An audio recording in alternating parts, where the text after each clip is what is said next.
வணக்கம். எல்லாம் நல்லா இருக்கீங்களா? நீங்கள் எல்லோரும் நல்லா இருக்கணும் எல்லாம் இல்லை ஆண்டவனை வேண்டிக்கிறேன். நிறைய டாபிக் போயிடலாம். இப்போ ஒரு அசட் அலகேஷன் எந்தெந்த வயசில் எவ்வளோ பண்ணணும் அப்படிங்கிற மாதிரி ஒரு சின்ன கால்குலேஷன் எனக்கு தெரிஞ்சதை அப்படியே சொல்கிறேன். ஓரளவுக்கு இது பிடிச்சிருந்தா அப்படியே ஃபாலோ பண்ணுங்கள். முதல்ல 20 to 30 வயசு இருக்கவங்க என்ன பண்ணணும் அப்படிங்கிறத பார்க்கலாம். இவங்க மியூச்சுவல் ஃபண்டில் ஷேரில் கொஞ்சம் அதிகமாக பண்ணலாம். மொத்தம் ஒரு 5 இன்வெஸ்ட்மெண்ட்டு எனக்கு தெரிஞ்சதை சொல்கிறேன். Mutual fund, share, real estate, gold, FD, RD, post office, PF, அப்புறம் ஒரு எல்ஐசி. இப்படி எல்ஐசி பாலிசி ஒன்று மஸ்ட்டு. அது உங்கள் முதலீட்டில் ஒரு 5% வர மாதிரி பார்த்துங்க. மொத்தம் உங்கள் சேமிப்பு தொகையில் ஒரு 5% வர மாதிரி பார்த்துங்க. ஏன்னா ஃப்யூச்சரில் எல்ஐசிங்கிறது நம்ம இறந்துட்டால் நம்ம ஃபேமிலிக்கு ஒரு அமௌண்ட்டு வந்துருங்கிறது உங்களுக்கு தெரியும். அதனால் எல்ஐசி பாலிசி ஒன்று சின்னதாக ஒன்று வேணும் அப்படிங்கிறத புரிஞ்சுங்க. ஃபஸ்ட்டு 20 to 30 வயசை பார்த்தலாம். இவங்க மியூச்சுவல் ஃபண்டில் மொத்த சேமிப்பு தொகையில் ஒரு 40% பண்ணலாம். ஷேர்ஸில் ஒரு 15% பண்ணலாம். ரியல் எஸ்டேட்டில் ஒரு 25% பண்ணலாம். கோல்டில் ஒரு 5%. அப்புறம் உங்களுக்கு தேவையான நகைகள் ஏற்கனவே இருக்கும், அதனால் ஒரு 5% அப்படி கொஞ்சம் கொஞ்சமாக வாங்கிட்டுருங்க. அப்புறம் FD, RD, post office, PF இதில் ஒரு 5%, எல்ஐசியில் ஒரு 5%. இந்த மாதிரி 20 to 30 வயசில் இருக்கீங்க சேமிச்சுட்டு வந்தால் வெகு விரைவில் நீங்கள் செல்வந்தர் ஆகிடுங்க. அதே சமயத்தில் 30 to 40 வயசு இவங்க மியூச்சுவல் ஃபண்டில் ஒரு 40%, ஷேரில் ஒரு 15%, ரியல் எஸ்டேட்டில் ஒரு 25%. ஏன்னா நீங்கள் ஒரு இடத்த வாங்கி வீடு கட்டணும், அதனால் ஒரு 25% பண்ணிங்க. கொஞ்சம் கொஞ்சமாக சேர்த்து வச்சுருந்து அதை ஒரு ஃப்ளாட்டாக வாங்கிட்டிங்கன்னா எப்படி பசங்க ஹையர் எஜுகேஷன் அண்டு கல்யாணத்துக்குள்ளார ஒரு வீடு கட்டிடணும், அது எல்லாருடைய goal. FD, RD, post office, PF and LIC ஒரு 5%, எல்ஐசியில் ஒரு 5%. அப்புறம் 40 to 50 வயசில் இருக்கிறவங்க மியூச்சுவல் ஃபண்டில் ஒரு 30% பண்ணால் போதுமானது. ஷேர்ஸில் ஒரு 15%, ரியல் எஸ்டேட்டில் ஒரு 20%, கோல்டில் ஒரு 10%, FD, RD, post office, PF இதில் ஒரு 20%. ஏன்னா வயசு ஆக ஆக நாம் எஃப்டியில் கொஞ்சம் அமௌண்ட்டு நம்ம ரைஸ் பண்ணிகிட்டே போகணும். ஏன்னா நம்ம எதிர்பாராத செலவுகள், உடல்நிலை எதிர்பாராத உடல்நிலை செலவுகள், மருத்துவ செலவுகள் இதெல்லாம் நம்ம மீட் அவுட் பண்ணுறதுக்கு கொஞ்சம் நம்ம அதிகப்படுத்திக்கிட்டே போகணும். அதுக்கடுத்தது எல்ஐசியில் தான் ஏற்கனவே 5% பண்ணியிருப்பீங்க, அதை அப்படியே பண்ணிட்டு வர வேண்டியதான். 50 to 60 வயசில் இருக்கீங்க மியூச்சுவல் ஃபண்டில் ஒரு 25% பண்ணால் போதுமானது. ஷேர்ஸில் ஒரு 15%, ரியல் எஸ்டேட்டில் ஒரு 10%, கோல்டில் ஒரு 10%, FD, RD, post office, PF அது ஒரு 30%. அப்புறம் ஒரு ஹெல்த் இன்சூரன்ஸு உங்களுக்கு 50 வயசுக்கு மேலே போகணுமா, நம்ம ஒரு ஹெல்த் இன்சூரன்ஸ் அவசியம், அது ஒரு 10% வர மாதிரி பண்ணிங்க. அது ஸ்டார் ஹெல்த்து இன்சூரன்ஸு, அது சென்ட்ரல் கவர்மெண்ட்டுங்கிறது உங்களுக்கு தெரியும். ஏன்னா நம்ம குழந்தைகளுக்கு நம்ம பாரத்தை கொடுக்கக்கூடாது என்பதை புரிந்து கொள்ளுங்கள். அதனால் ஒரு இன்சூரன்ஸு, ஹெல்த் இன்சூரன்ஸு 50க்கு மேலே நம்மளுக்கு அவசியம் தேவைப்படும். அப்புறம் 60 to 100 இதில் மியூச்சுவல் ஃபண்டில் ஒரு 20% நம்ம லம்சமாக தான் பண்ணணும், எஸ்ஐபியை குறைச்சிடணும். ஷேர்ஸில் ஒரு 10%, ரியல் எஸ்டேட்டு ஒரு 5%, கோல்டில் ஒரு 15%, எஃப்டி, ஆர்டி அல்லது போஸ்ட் ஆஃபீஸ் ஒரு 40%. ஏன்னா இப்போ நம்ம வயசு 60 வயசுக்கு மேலே நம்ம ஆர்டியில், எஃப்டியில், போஸ்ட் ஆஃபீஸில் நம்ம இன்ட்ரெஸ்ட் வாங்குற மாதிரி நம்ம பண்ணிக்கிட்டால் தான் நம்மளுக்கு ஒரு சேஃபு. அப்புறம் ஹெல்த் இன்சூரன்ஸு மஸ்ட்டு, அது ஒரு 10% வர மாதிரி பண்ணிங்க. இப்படி நம்ம பண்ணிகிட்டே வரும்போது எதிர்காலம் நம்மளுக்கு ஒரு சிறப்பாக அமையும்.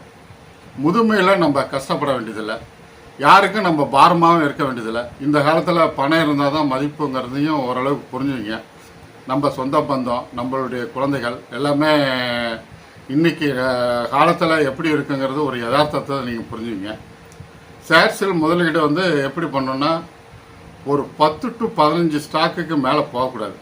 ஏன்னா நம்ம வந்து அப்போ தான் வந்து அதை நம்ம வாட்ச் பண்ண முடியும். அதனுடைய குவார்டர்லி ரிசல்ட் எவ்வளோ கொடுத்துருக்கா, இதான் டிவிடெண்ட் தரானா, போனஸ் தரானா, இது எல்லாமே நம்ம அடிக்கடி நம்ம வாட்ச் பண்ணிட்டு இருக்கிறதுக்கு ஒரு 10 to 15 இருந்தால் பரவாயில்ல.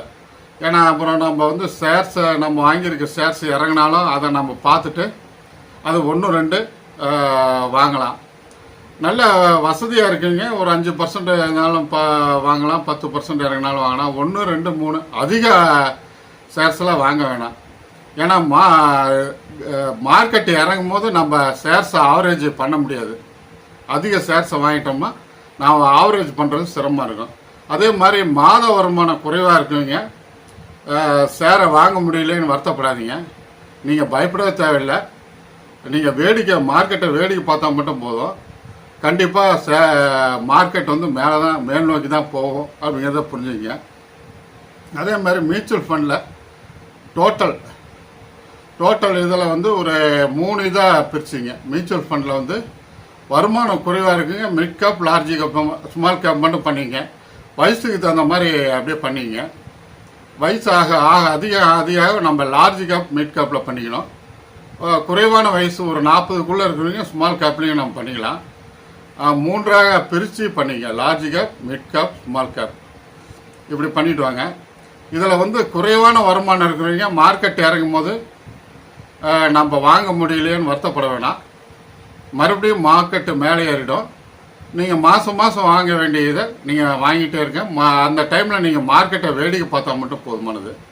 ரியல் எஸ்டேட்டில் முதலீடு பண்ணணுன்னா நீங்கள் வாங்கக்கூடிய ஆள் வந்து நம்பகமான ஆளாக இருக்கணும்.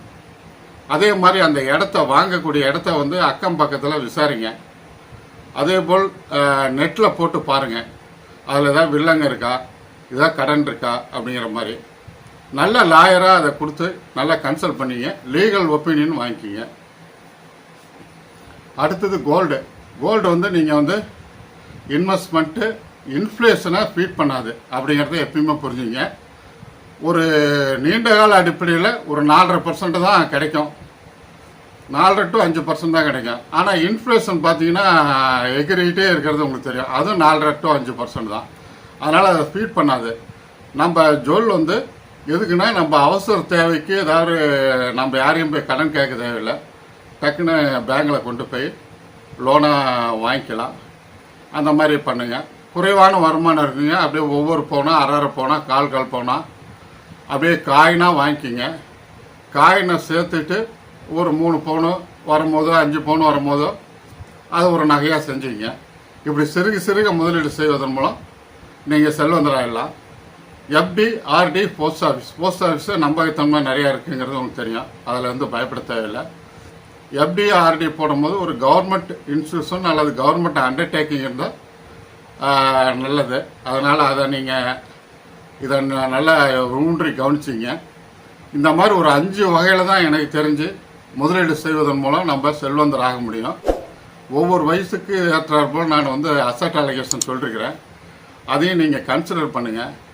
இது பிடிச்சிருந்தா சப்ஸ்கிரைப் பண்ணுங்கள், லைக் பண்ணுங்கள், ஃப்ரெண்ட்ஸ் அண்ட் ரிலேட்டிவ்க்கு ஷேர் பண்ணுங்கள்.